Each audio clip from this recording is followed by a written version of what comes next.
But speaking of Riverdale, we should go to the town with Pep, which did have a great season opener. And I guess the final season opener that the series will ever have. Um, but truly, like, well, not a master class in balancing, but a great, wonderful class on balancing a storyline where you have the fun and aesthetic of the 50s and the very harrowing reality of Emmett Till's murder, and the kids also dealing with a star that they love who had passed away, James Dean. It's a really ambitious season, Mm. and I know we praised it up and down last week whenever we did our spoiler-free review. But it gets better with each rewatch, and just the story is so good. There are points when it gets a little complicated when we get into the mythology, Mhm. like toward the end when I don't want to get ahead of ourselves, but when Tabitha explains like what's going on and how they can get back to the future, I was like, oh no, you Yeah. made it complicated. But I'm willing to just, let that ride. Because like you said, this was our last season opener of Riverdale. It's kind of got nostalgia. So I'm like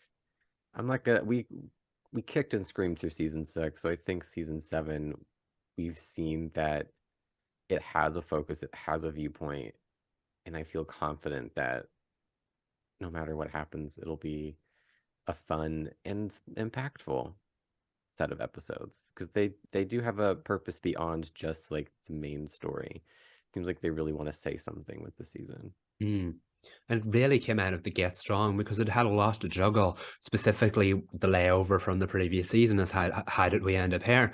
And I think the fact that like Jughead was the one that remembered, it was important to have that and just to kind of like lead us into the story and see how we got here because Jughead's always been the narrator of the show, even if Archie's the main character. So it made sense that it was him that, of course, it was him that remembered. But I feel like you got to see his perspective of it. And like I said, was it about a previous show? You watched it through their eyes, that you understood what was going on, even if you didn't really understand what was going on. And it balanced it, like Sabrina said, it balanced all of the storylines really well in the premiere. Until like the last 3 minutes, but like it really did a good job. You really understood what people were feeling, what characters were feeling, and Riverdale can get so fantastical at times, and yeah, this episode certainly had elements of that, but it also balanced some real powerful, hard hitting storylines, realistic storylines, real storylines with that very well. And I'm glad that certain characters like Tony and Cheryl and Kevin are going to get the spotlight as it continues to do that throughout the season. We don't know how long we're stuck in the past for, but if it's anything like this first episode, I think Riverdale is off to an incredible start. I feel like this reset is gonna, like, I think this was said in our spoiler free review. In fact, Reed, I think you said it, reinvigorate Mhm. Hmm. Riverdale.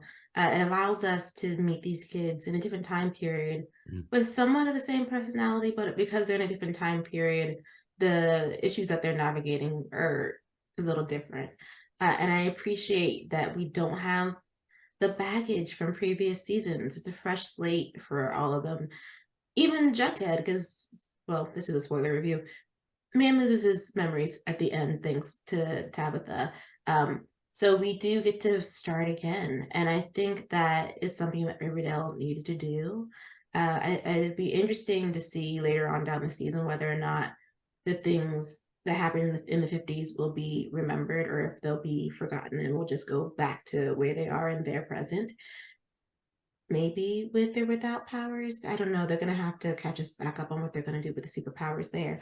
But I enjoyed that, like, they get to be kids again and we're being snarky and funny and like the drama isn't that high of stakes for the most part. Like Cheryl's big arc of the premiere is trying to take Veronica down because she feels Yeah. threatened by her.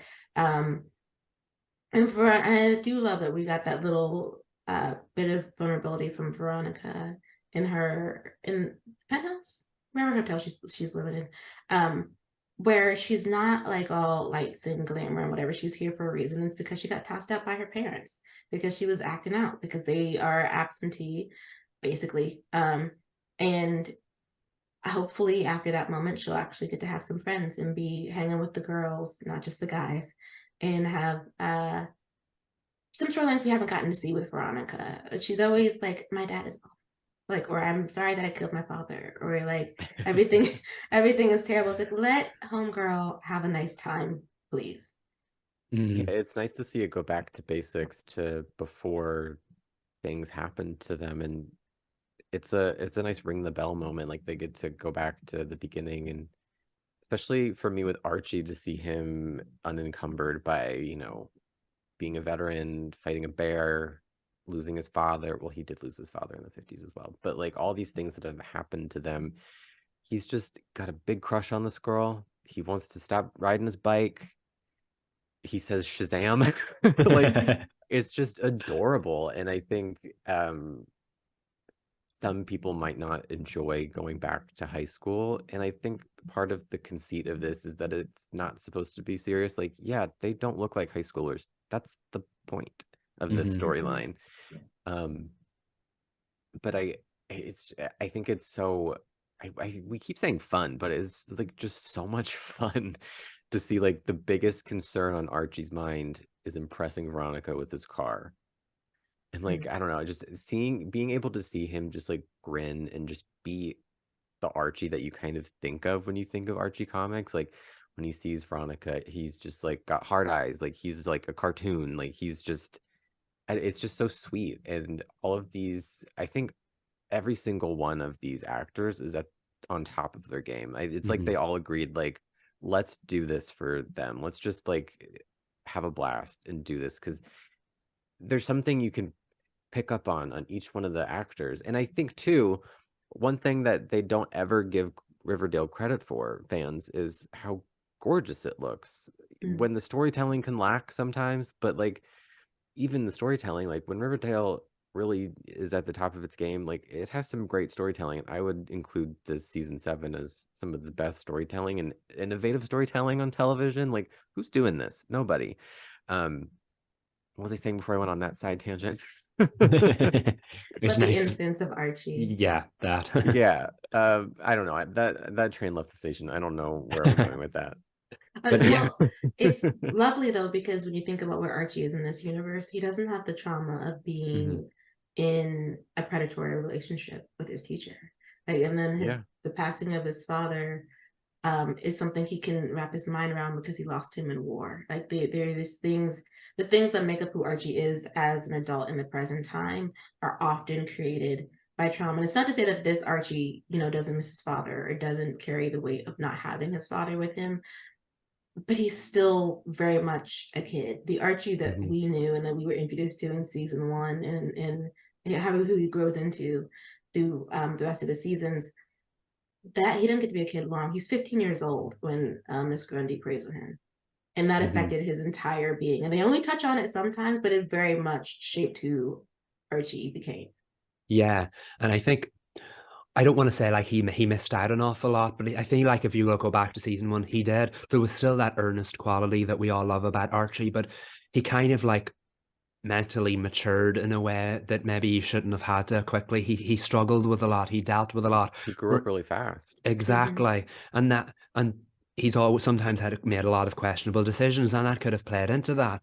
Whereas now it's so refreshing to see him be like, oh shucks, golly gee, I gotta impress this girl with my car. All this kind of side you never got to see of him. Even despite Riverdale's 50s like aesthetic in season 1, it was still very modern. Whereas this is just completely different. He gets to be a kid. Veronica may have all these like worldly wise views of the world because she was out there being a movie or a TV star in LA with famous parents, but like he's just a small town boy, and that's what Archie's always been. But I don't think you really got to see that like divide until now as much. It's played out really, really well just in the high school environment. And like, it's so nice to see Veronica and Archie. I always predicted, because Archie's the main character and Veronica was the first person he called attention to in the first season, I always figured they were going to be the one to get well fed early on in season 7, and this is what we're getting so far. And it makes sense, because I love the little callback to Veronica's big powerful entrance in season 1 we got in season 7 as well, only of course instead of wearing the hooded robe, she's wearing a nice a TV star like dress. And they did have their diner date. Yeah, exactly. And it was a nice little nod to season one. And like their dynamics completely different. They're not weighed down by all the stupid stuff they ended up getting up to in the later seasons of Riverdale. It's just so refreshing just to see that clean slate. And I know when you start with a couple, that's not how it usually ends up unless you're telling the end game couple from the start through end. But with Riverdale, you can go any which way. And I know we'll probably see Veronica. We know in the trailer, Veronica gets her eyes turned by Jughead, perhaps. That's long overdue. I'm looking forward to seeing that. We know that maybe Betty and Archie will find their way back to each other, and we know that Archie will maybe find himself involved in a storyline with Cheryl as well. So I just feel like I don't care what couple dynamics we have right out of the gate, and I don't care where they're going. I'm enjoying what we've got at the moment, and even as a fan of Veronica and Archie and the way not so much the way it turned out, but the way it was told. I'm glad they've got a clean slate now to start again. I can't wait to see where it goes, and I hope a lot of the fans feel the same way. Oh, you know what I was gonna say? You just reminded me somehow. Um, it looks gorgeous. That's what I was saying. Yeah, Like the yeah. cinematography, like they never cut corners. Mm-mm. Like the story could be doing something wild that we're not a fan of, but like it always looks gorgeous, especially this episode. Whether you like it or not, you have to give it up for like the cinematography because even that the one shot that like took me aback was when Archie's running out the house and Mary calls him from the kitchen and he's about to go out the front door, but he turns around. The way the camera like followed KJ, I was like, holy crap, that took choreography to get that shot. Like that took like rehearsal, and maybe it didn't, but it looked so complex to me. Yeah. Like that was a crazy take. And then even in the scenes where there's the way they light, especially Lily, the way they light Betty in certain scenes to make her eyes pop even more and make them even more expressive. A lot of that has to do with Lily's performance because she's always delivered in the show, like every season. Lily is on her game. But the way they lit her, I think it was in the scene with her and Vanessa with the principal when they were like, why can't we publish this article? And the way the camera lingers on Betty and she's like half lit and it's you can see the emotion in her eyes from the way that they composed that scene. I say what you want about Riverdale, but it is gorgeous. It should be studied. I feel in film studies classes. I just feel like there's such an attention to the story that they're telling and the shots that they choose and the way that they light things. I think my favorite shot actually, and it is when Jughead is digging up the cooler, and we find out it's Angel Tabitha, but the way that she's standing there and he's framed in the corner, and I was like, we love different perspective on this show. Like we love having a moment or even making something anachronistic, like the kiss between Tabitha and Jughead, where the music is even not aligned with anything that came out in the 50s or previously. It sounds very 80s. We get that neon light back. That's very, very 80s. And the way that they work so close up on them and we slow down. And I was like, they love filmography. Like they just choose filmography, cinematography. They study. Like you can say what you want about Riverdale. It is very clear that the people who craft this show are students of film and care about it. And they care about it. Students of film and television and history. And my goodness, the production design and the costuming. Like they really, that's where their budget goes to, clearly. Because it was gorgeous. I don't want to hear any ill words about Veronica's bangs. No, definitely not. Doing what they need to do. Yeah, exactly. And like let's be honest, this show's been on the air for 7 seasons, and it's a CW show which people tend to drag. So its budget has probably been slashed, and you would not know that to look at it. This show looks expensive, and like one of the things I hated the most about season 6 was how uninteresting it looked. That everyone was dull, grimly lit, and Betty was in that boring old FBI office for the whole always thing. in that the gym. Yeah, exactly. Bloody Pops got moved into the gym and like its little neon designs didn't even brighten it up. Everything was boring to look at. Whereas this is completely fresh, it's exhilarating. Somehow they're doing this on a 20 episode budget. And like, so it's like season 1 all over again, but more expensive. They're spending money on the season and it shows how much they care about it. everything about it came together for me. This is one of those things I mentioned with Superman and Lois. Everything felt like it came together on the night. I know maybe some of the time travel mumbo jumbo kind of went when the cracks started to show, but I like that we've reached a point where now Tabitha's kind of dealt with that.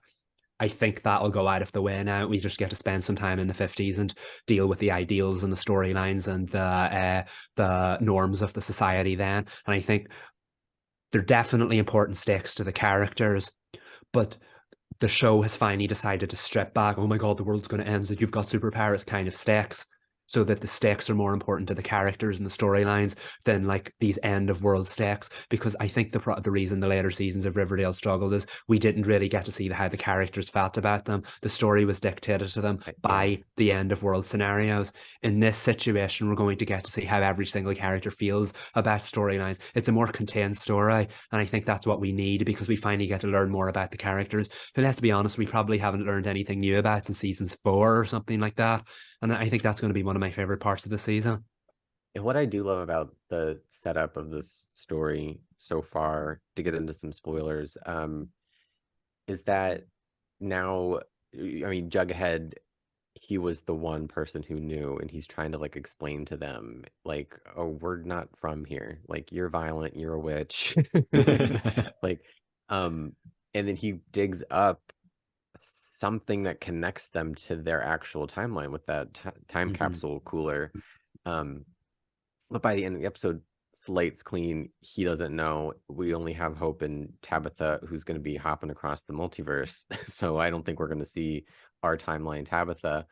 But I'm wondering if, because at the end of the episode, Jughead gets his beanie back from present timeline. So I'm like, are there going to be other Easter eggs where like they find things, or like they happen upon like cracks in the time space continuum where they kind of, these characters kind of start to strip away or question, like, this doesn't feel right. Like, I wonder if there's going to be like cracks in their perception of where they are, because even though Jughead like was trying to tell them, they didn't take it seriously. Like, they were like, that's cute, you're, oh, Jughead.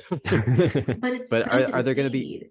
yeah, are there going to be any other like Easter eggs that they find? And I don't know if I said this at the top of this thought, and I apologize if I'm repeating myself, but I love that. Did I say that? I feel like I said this already. I'm sorry, brain fog today. But I love that we're like in on it. Like, we know stuff that they don't know, and we're like, ooh, we have to. And even beyond that, like, we know their history too. So like, we get to see how, like, Cheryl right now is very, a queerness is in her even in the 50s, and she's trying to not see that side of herself. So seeing these characters get to who we know them as, I think is going to be another really exciting and a good payoff in this final run.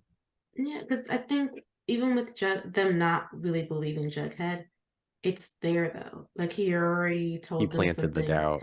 Yeah, well, especially the ones that are more positive, right? Like, Betty already has sort of a investigative spirit, and she defied authority in this episode in order to help Tony do what needed to be done, which was have the kids in Riverdale High talk about Emmett Till's murder. They couldn't do it in the Blue and Gold, so they circumvented the principal, because it was a necessary talk, and they needed to have a discussion about the state of America and what was happening in Mississippi. Like, so, but she knows now that in another world, she's an FBI agent. So why wouldn't that spark her desire to continue to investigate? Why wouldn't, when Tony learns like she's basically a boss, like, why wouldn't she want to be like, you know what? Yeah, let me run the Southside Serpents. Am I not running them already? Let me do that now. Like, That was so cute when she looked at the jacket and she's like, I like the jacket, but I've never seen it before in my life. Like, so it's a jumping off point for inspiration, and potentially the thing that is going to, for those who got negative comments, to pull back from who they were. So like, Archie, work on your aggressive anger. Like, find the tools, figure out what's going on there. I do hope there's Easter eggs. I do hope every time I get closer to a piece of who they are in the present, something just plops down to the side just randomly, and we know what it is, but they don't know what it is, but it becomes a part of how they interact with the 50s world. I think we're definitely in for a character journey for everyone. And I think that's a good thing because, like, Kevin was one of my favorite characters in season one, and he's done nothing of remote interest other than being a plot device for whatever villains on screen every single season since. He's never been given the justice he deserved. I think, for example, this is his time because of the time periods and the belief and the fact that he doesn't know who he is yet, and he hasn't figured all of that out, and you're not allowed to figure all yourself out in that era. I think we're in for some really rich storylines, and that's like I said, Riverdale does character stories very, very well, but it hasn't really been interested in telling them in the last 3 or 4 years. So I hope we'll get that. I think we're going to get it with Cheryl. I think we're going to get it with Kevin. I think we're going to get it with Tony. And of course, Betty and Archie. And now maybe Jughead as he tries to figure out what bend towards justice means. And if we'll see a 50s Jughead, because we never really met 50s Jughead because he knows everything, we'll see a 50s Jughead is very much like current Jughead. And then, of course, Veronica and the stuff with her parents going on. So much rich story potential. I'm so excited for the season. Before we hop in the car and zoom over to Horseshoe Bay, I have to bring up something else that I was thinking about in the episode because I'm constantly thinking about like how are they going to end this show? And I know I talked to you guys about one of my theories for how it was going to end, but I feel like it was debunked last season. Remember I said that I thought Jughead's narration is that he's like writing his novel about their adventures, like, and he thinks he's writing the great American novel. I feel like that was debunked in season 6, but then it came back into my head again because he's still like narrating. He's still somewhere in the world. He's putting this thought on paper, I'm assuming, or something. I'm like, what if the narration in these stories are his book, but like after the events of season 1, someone like Ethel stole his typewriter and she's just been making up these stories, and at the series finale they're just gonna be like at a booth in Pops and it's like 2018 and we find out that Ethel was writing these stories the whole time. That'd be funny. I kind of like, I don't know how I would feel about it. I feel like everyone would hate that ending, but it just popped in my head. Yeah, I was like, that would be so funny if we find out that it's actually not Jughead writing, like someone just stole his typewriter and writing this stuff. You saying that though also lays the groundwork for people just to accept that the ending of Riverdale probably isn't going to be what they want. Yeah, there's no way to predict what's going to happen at the end at all. It's gonna be funny though. I just feel like it's gonna watching Roberto's storytelling style, it's gonna have an ending that is sure to set be genius for in-universe, entirely upset a lot of the Riverdale fandom. And I think that's okay. I think as long as it works for the universe, regardless of how it makes you feel, at the end of the day, that's what you want, right? For the show to end the way it works in the universe, not how you prefer your ship to end. Just gonna put I'm it on right Roberto's there. side. I've never doubted Roberto. I've only thought good things about Roberto. No, but I really am I don't know. I have faith in him now. Yeah. I feel like, I don't know if you guys have seen this Wendy Williams clip where she's like, "Hello, Rita Ora, we're talking about you." Like, whenever we bring up Roberto, I feel like, "Hello, Roberto, we're talking about you." Oh man, we have faith in that man. Here we do.